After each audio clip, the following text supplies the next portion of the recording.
নমস্কাৰ।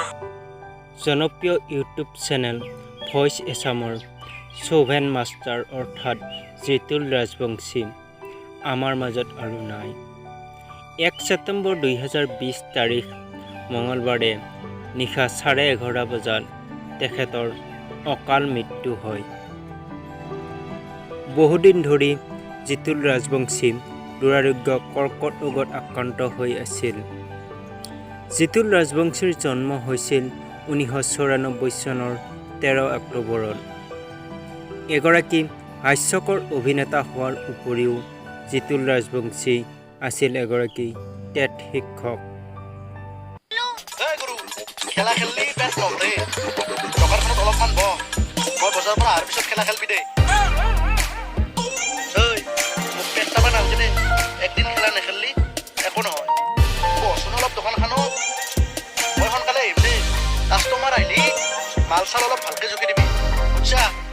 মই আহি পাম দেই সোনকালে। তেলচুৰা সাগৰিকা নন্দৰ লগত বহুতো কমেডি ভিডিঅ'ত সুন্দৰ অভিনয় কৰাৰ উপৰিও জিতুল ৰাজবংশীয়ে গীটাৰ বজাই খুব ভাল পাইছিল।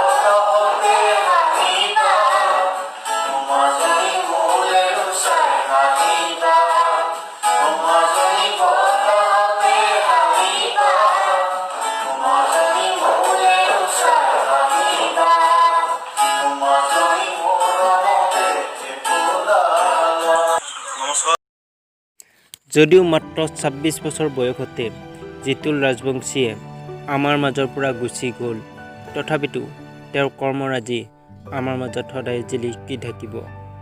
তেওঁৰ বিদেহী আত্মাৰ চিৰশান্তি বিনোদন চেনেলৰ সমূহ কৰ্মকৰ্তাই আন্তৰিকতাৰে কামনা কৰিলোঁ।